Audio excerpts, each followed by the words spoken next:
But what would you expect to see happen to the bond market if at one point in history, more than ever before, every other asset class is liquidated and there's this mountain of money that needs to be parked somewhere for a brief period of time? What would you expect to see happen to the bond market? Absolutely explode, right? Let's have a look. Is that what happened? Absolutely. So the same time that the stock, the real estate, and the commodity markets are crashing, the bond market exploded. So now we know where the money went. It wasn't lost. It moved into the bond market. Now all you get is your money back with interest, right? But at the same time that happened, what happened to the interest rates around the world? They dropped to what level? The lowest levels ever. What was the interest rate in America? 0.25%. Still 0.25%. What about the UK? 0.25%. Europe? 0.5%. Canada? 0.25%. Japan? 0.1%. Australia? 3%. Okay? So that we have the highest interest rate of all the major nations around the world, but we had the lowest interest rate we've had in 55 years. But already we started putting our rates back up. We're at 3.75 now, but at that time we were getting 3%. Right? So how long do you think banks want to keep their money in the bond market getting the lowest interest rates in the history of the world? Not long at all. They want to move it back out of the bond market, back into the other markets. Now, what would be a clue to us? What would be a clue that the money's coming out of the bond market back into the other markets? Looking at that graph. Is when it falls, correct? Now, is that what happened? Let's have a look. Okay, so in January, February this year, money started to come out of the bond market. If we fast forward to today, you can see that the money's already come out of the bond market. Right? Actually, the bond market now is down below where it was before the crash last year. So the money's come out of bonds. Now, where did it go? Did it go back into real estate? Has the real estate market totally recovered? No, long time from that one. What about the stock market? Has that recovered? Starting to, right? But where did money go first? Into commodities. That's right. Okay, so let's have a look. Okay, we can see that the silver price exploded 110% this year. The copper price has been up 140%. Crude oil is up 156%. And these things haven't even recovered back to their highs, but they were so low they've been recovering percentage-wise an enormous amount. So we know where the money's gone. It's gone back into the commodities market. Now, the stock market, here's the S&P 500. It's up 65% so far this year. Right? Now, again, you can see it's got a long way to go to recover, but percentage-wise, it's up an enormous amount. Now, 65% on the total value of the whole market, that's huge. To put that into context, the last time the S&P 500 went up 65% like that was back between 1996 and 1998.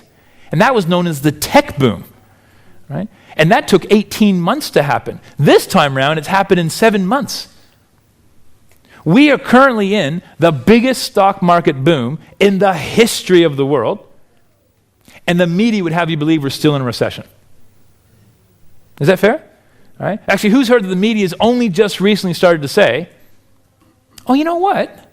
It's actually not that bad. It's not as bad as we thought. Right? Who's heard the media is now sort of saying that, it's actually not as bad, it's actually starting to recover. Right? We've been in a recovery for 7 months. Is it fair to say that by the time the media is telling you something's happened, it's already happened? Right? So is the media there to teach you how to make money in the market? No. Okay, so you've got to know where the information is first, not wait for the media to tell you, so that you can see where the money's flowing. This is why, think of money like a balloon. Okay, so say you blew up a balloon. There's only a finite amount of money on the planet. Okay? And there's only about 4 different markets. So if you squeeze one market, the money's going to what? Bubble in another market, correct? And if you squeeze 3 of them, one of them's going to explode, correct? And when that one falls, it's got to pop up somewhere else, correct? So that's why we look at all 4 different markets so that we can see where's the money going, so we can then stand there as the money's coming towards us rather than be the sucker as the market's popping and all the money's moving out. Make sense? Okay. So we look at market fluctuations like our friend, not our enemy, all right? We like a volatile market, all right? So, because you can protect yourself if you get it wrong and make a big profit, whether the market's going up or going down. All right. See, a lot of people just trade the Australian stock market. Who here just trades the Australian stock market? People like that? All right. Now, no disrespect, and that's great you trade, but if you're just looking at the Australian stock market, frankly, you've got blinkers on. You're only looking at one little market. You're not seeing all the other markets that are going on, right? And you don't notice the freight train that's coming at you the side of your head. I like to think, imagine yourself standing on the moon, Right, imagine looking back at the planet. What we like to do is look at the whole planet in total and look at all the money that's flowing around it from all the different markets to then work out what's actually going on globally. Does that make sense? Once you understand that, it makes it so much easier to see trends and then get into the market before the markets take off. All right, so like I said, I'm going to focus on the capital gain strategies because the income strategies are very powerful as well, but there'll be other speakers today who teach you that particular strategy. So I'm going to teach you how to make a small amount of money into a much larger amount of money using capital gain. Now, when it comes to capital gain, the single most powerful instrument for making a capital gain is one thing called contracts for difference, or CFDs. Who's ever heard of CFDs before? Okay, easily the fastest growing segment of the money market in the world today. Now, in order to understand what a CFD is, let's assume that you believe a share price is going to go up. So if you think a share price is going to go up, what could you do to profit from that belief? You can buy shares, that's right. So you've bought the shares. Now, if you bought the shares, you'd have no leverage, would you? Because if the share price goes up 10%, you make 10%. Big deal, right? An alternative is you could buy what? You could buy an option. That's right, you could buy an option. You could buy a call option. What's the benefit of a call option? You get leverage, that's right. So you can control 10 times more shares than what your cash would normally allow. So if the share price goes up 10%, you make 100% profit. But one of the downsides with an option is that it's going to what? It's going to expire. What does that mean? That means when you buy your option, what do you have to do? You have to watch it, and sell it again, usually within a couple of days or a couple of weeks or a couple of months. Because if you don't sell your option before it expires, what happens? Boom, you lose all your money, correct? Okay, so options are really good for short-term traders. People want to watch the market very closely. But most people don't want to trade like that. Most people just want to buy shares and sit on them. Okay? So an alternative came into Australia about 8 years ago called CFDs, or contracts for difference. Now, CFDs are very, very similar to options, and that they give you about 10 times leverage. So therefore, if the share price goes up 10%, you make 100%. But one of the cool things about CFDs is that they do not what? They don't expire. And because they don't expire, what does that mean? That means you can buy your position and what? Sit on it. For how long? As long as you want. A year, a month, a decade, 20 years, longer. Okay? What's more, you can trade CFDs not just on shares, so, Aussie shares like BHP or Rio Tinto or Lihir Gold, or American shares, Microsoft, Google, etc. But you can also trade CFDs on currencies. So you can buy, if you think the Aussie dollar is going to go up, you could buy CFDs on the Aussie dollar, have 10 times leverage, or US dollar. But you can also trade CFDs on commodities. Okay, things like oil and gas and silver and gold, right? And I personally love trading commodities, right? So I'm going to share with you today how to trade CFDs, particularly on commodities. So a CFD is so let me just finish that off, right? So for example, I'll give you oil as an example, right? Crude oil, easily the most heavily traded commodity on the planet. Now the crude oil price was trading up at $148 a barrel in August last year, the highest price ever it had been by far. It then crashed down to $32 a barrel by early this year. It's now rallied back up to just under $80 a barrel at the moment. So at the moment, it's about half of where it was last year at the high. Okay, but it's up from where it started this year. Okay, so who here thinks that the crude oil price is going to go up sometime in the future? Okay, who knows when it's going to go up? Nobody, okay? But who agrees that it will likely go up? Sometime in the next 3 months, 6 months, 12 months or beyond, it's going to rise in value. Okay, so what could you do to profit from that? You could buy CFDs on oil and what? Sit on it, right? How long can you sit on it for? As long as you like. Every 1% the price of oil goes up is a 10% return to you. Okay? So we'll talk more about oil later on. Now, a CFD is simply a contract between you and your CFD provider or your broker. There's lots of different brokers in Australia today. We use a group called Spectrum Live, but you're welcome to use whomever you like. Now, rather than actually buy the shares, we buy the contract for difference on the shares or the oil, for example. So you need to put up a 10% initial margin. So that means that, let's say you want to control $10,000 worth of shares or $10,000 worth of oil. Okay? So you don't put up the whole $10,000, you just put up how much? $1,000, that's right. You now control $10,000 worth of oil or shares, but you've only put up $1,000. So somebody has to actually come up with the cash to actually buy the shares or the oil, right? Because it's actually purchased in the market. Hey, we're not putting up the $10,000. Somebody else is. What do we call that somebody else who puts up the money? Liquidity provider. Well done. Yeah, I told you it's not a hard seminar, is it? Okay. Liquidity provider. Now, who are the liquidity providers? The banks. Yes. Which bank? Well, that bank, okay? So Commonwealth Bank, National, so the domestic banks, but also the international banks. Okay, so HSBC, Deutsche Bank, the international and domestic banks, they will actually put up the cash to actually buy the position. So they're what we call the liquidity providers. Now, you personally, you never have a relationship with the banks. Okay, all you do is you simply open up your account with the broker. And the broker, all they ask you for is your name and address. They don't even ask you for any financial history. You could be bankrupted 22 times over. They don't care. They don't even ask. If you've got $1,000 in your account, bang, $10,000 will appear to trade. If you've got 10 grand in your account, bang, $100,000 will appear. Okay? Who's ever tried to buy property before and borrow money from the bank? Right? How much information does the bank want to know about you financially? They give you a financial enema. Right? They want to know everything. But when it comes to this market, they don't even ask. You could have 4 legs, no head, they don't care.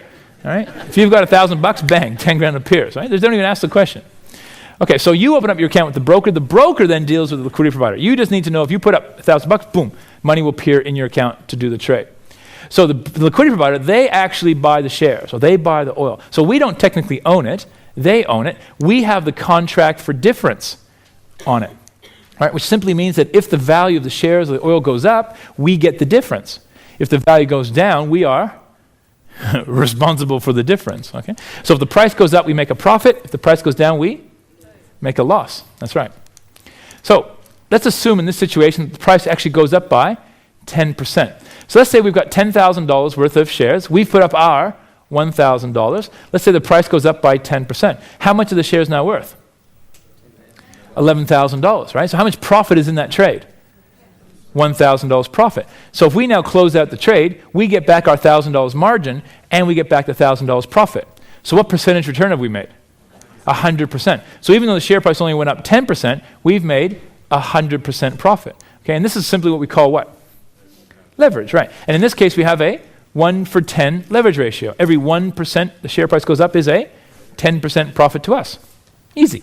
Okay. So what's in it for the bank? I mean, if we're going to make all the profit, what's in it for the bank? Interest, that's right. They're going to charge us interest on the money that we're borrowing to buy the shares. Okay. Now, the banks themselves, they don't even lend us their own money. What they do instead is they go and borrow the money from some other source. And they'll borrow the money from term deposits or superannuation funds or the Reserve Bank, and they'll pay what's called the annual cash rate or the LIBOR rate, so, which in America right now is 0.25%. In Australia, it's about 3.75%. Okay, so the bank goes and borrows the money from some source, pays the LIBOR rate, then adds on an extra piece of interest for themselves, commonly known as the haircut, right, which is about 2.5% interest, which is what the bank gets to keep for themselves. Right? So we're essentially paying the annual cash rate plus the bank's haircut. Okay? Now here is the Spectrum Live platform. This is the broker that we personally use. You can use them if you want yourself. All right, it's a brilliant service. You can download their software on your computer. It's free of charge. It gives you live streaming prices, news, and charts. It's really quite fantastic. But let's zoom in now for a moment to this particular window. This is the order pad for actually placing a trade. So here you can see I've typed in the code INTC. Now, what company does that stand for? Intel. Okay, what does Intel do? Makes computer chips, right. Where are they based? America. In America, that's right. So with Spectrum Live, you can trade both the Australian market, you can trade the US market.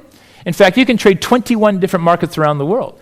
You can trade all throughout Asia, to the Kiwi market, the Canadian market, all throughout Europe. It's really quite fantastic. But you keep your money in whatever currency you want. So here we're in Australia, you keep your money in Australian dollars, in Australia, in the local bank here, right? You do not send your money overseas.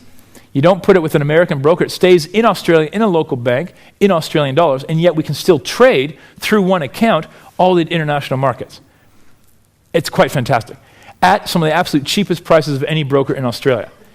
Okay? So broking has really moved on. If you're fairly, still using an older broker paying high brokerage, you really need to look at some other options that are available today. Anyway, coming back to this, I've decided to buy 500 shares of Intel. So I've typed in 500 CFDs. At the time I did this example, the share price was trading at exactly $20 a share. So 500 CFDs times $20 a share is $10,000 worth of Intel shares. But I, of course, don't put up $10,000. How much is the margin? $1,000. That's right. Okay. Now, the interest charge here was 88 cents per day. So how do they work out the interest? Well, if you're doing trades on the U.S. market, even though your money's in Australia, we do the trade on the US market, we pay the US cash rate plus the haircut. If you're trading the Australian market, you pay the Australian cash rate plus the haircut, okay? Now, at the time I did this example, the US cash rate was 1% per year. What's happened to the cash rate since? It's gone down, that's right. But I'll leave the example at 1% because no doubt America will put their rates back up again sometime in the future. Okay, so at the time it was 1% plus the haircut meant we were paying 3.25% interest per year. Okay, so you take the whole $10,000 worth of shares, multiply by the interest rate, divided by 365 days of the year, comes out to 88 cents per day. Now you, of course, don't have to work that out. Right? The computer tells you straight away how much your interest is.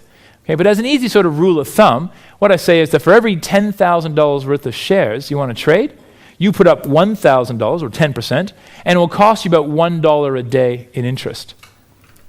Okay, so you ask yourself, what can you buy for $1 a day? Nothing, right? All right. What about a bottle of water? How much are these days? Like $4, right? Who thinks that's the greatest scam on the planet? All right. Holy cow, $4, right? Okay. So next time you have a bottle of water, you could say to yourself, "Oh, I could have had $40,000 worth of oil in the market today. Instead, I had a bottle of water. Maybe I should have had tap water." Okay. Now, the margin you'll see here is not a deposit. We are, in fact, borrowing the whole $10,000. So a little bit different. When you go to the bank to borrow money to buy a house, you put up a 10% deposit and you borrow 90% from the bank. Yeah? No, it's a different story here. In this situation, think of our margin like a rental bond. When you rent a house, you put up a full-week bond. At the end of the lease, you get the bond back, right? It's the same thing here. We're putting up a 10% bond. We're borrowing the whole $10,000. Now, if the share price goes up and there's a profit, then we sell, we get back our bond, the margin, and we get the profit. If the share price goes down and there's a loss, our bond goes to cover the loss. So the banks are never at risk. So who's making money out of CFDs? The banks. Holy cow, what are the banks doing? The banks are borrowing other people's money, loaning it out to us, clipping the ticket, charging 2.5% interest per year on trillions of dollars with zero risk. Who'd like to be a bank? Earning 2% a year on trillions of dollars with zero risk? Fantastic. So who's heard that there's been banks all around the world losing billions of dollars in the last couple of years? Well, don't cry too much for them, all right? They might be losing a lot of money out of this pocket, but they're doing what? They're raking it into this pocket over here. Okay, banks are very profitable at the moment. Okay, now, leverage. Leverage, of course, is a double-edged sword. What does that mean? That means if you get it right, you make an absolute fortune. But if the share price goes the other way, what happens? You can be filleted, right? You can be absolutely filleted. Now, let us the share price fell by 10%. Okay, you got 10 grams worth of shares, share price falls by 10%. How much is shares now worth? $9,000, okay? So if you now close out the trade, the bank gets back $9,000, but they're owed 10. So where's the other $1,000 come from? Your margin, right? So how much of your margin have you lost? All of it. So even though the share price only went down 10%, you've lost how much? 100% of your money. So you've lost the whole lot. Ow. Right? What's more, here's a $1 million question. Can the share price fall more than 10%? Absolutely. How much did the market fall last year? 50%, right? Let's say the share price fell 20%. How much are the shares now worth? 8,000. So if you now close out, the bank gets back 8 grand, but they're owed 10. So what's happened to your $1,000 margin? Poof, it's gone. Plus what? You got to go find another $1,000 and poof, lose that straight away too. So you end up losing 200% of your money. And how does that feel? Not too good. Okay. So is leverage something to be scared of? Should you not trade CFDs because you can lose more money than you put in? Should you not touch them at all? No. But should you respect and understand the leverage that you're using? Absolutely. Okay, now, do you think there are people in our society who are attracted to the potentially huge returns of CFDs who don't consider the downside risks? Are there people like that? Sure. And what do we call those people? What do we call them? Men. Ladies always like that one, all right? Obviously, that's a generalization, right? I've seen some pretty crazy female traders too. But historically speaking, about 75% of people who trade CFDs happen to be men. Right? It's wonderful to see so many ladies here too, but I'd still say that about 75% of people here are still men. And men tend to view the stock market like a physical challenge. I want to conquer the market. Right? Who can relate to this, right? You work at a company like BHP, and you say, oh, I'll buy the shares in BHP. It's a good company. I work there. I dig the holes. It's good. Right? And meanwhile, the share price is going down and down. And no, it's going to go up. It's good. And it keeps going down and down and down and down, right? Because men have to be right. Right?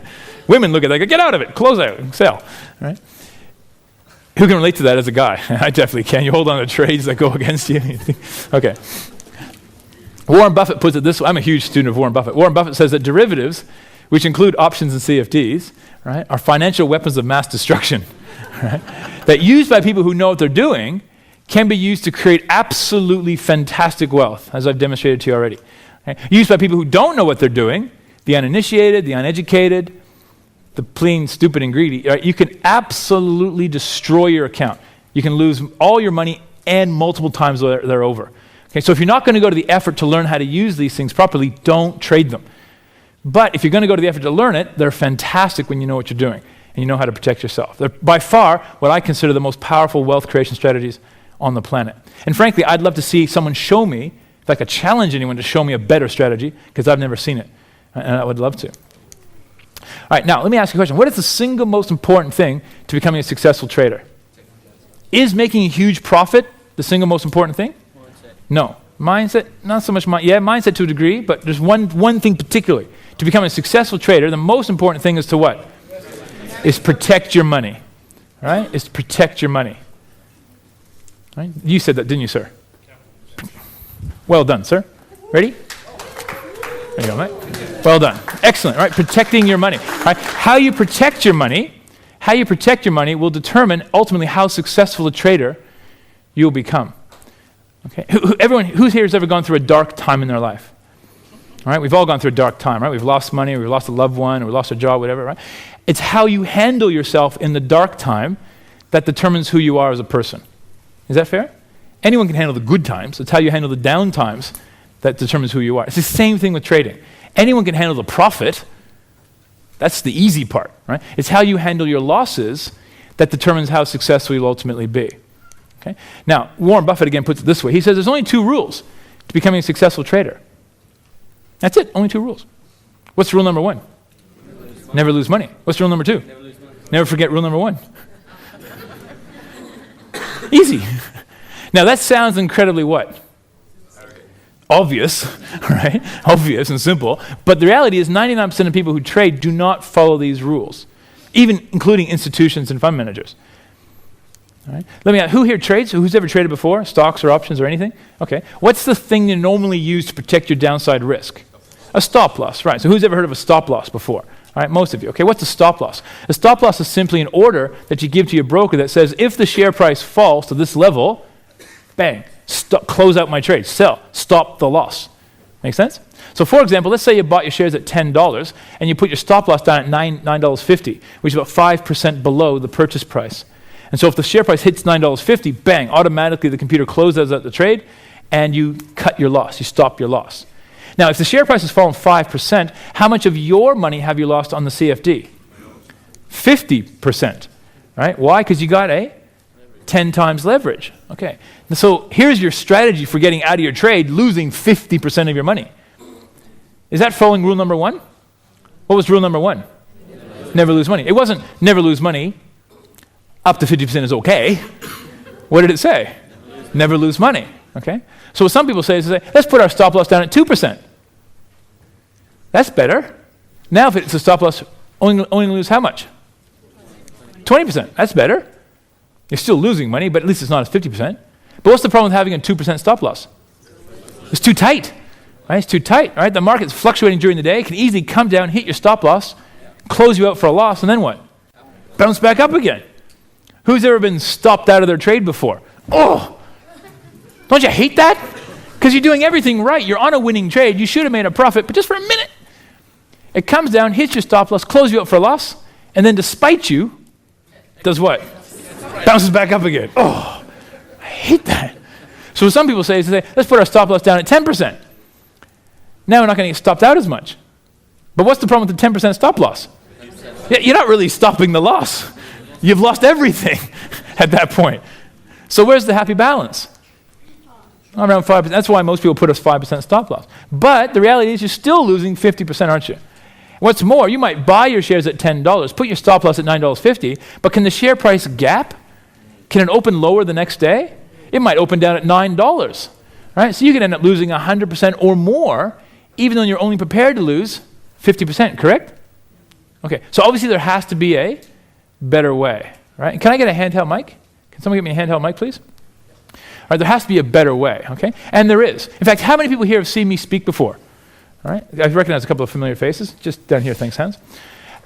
Right, so what we're going to focus on is we can buy, in fact, you guys tell me, what can we buy to guarantee us the right to be able to sell our shares for the purchase price of buying them?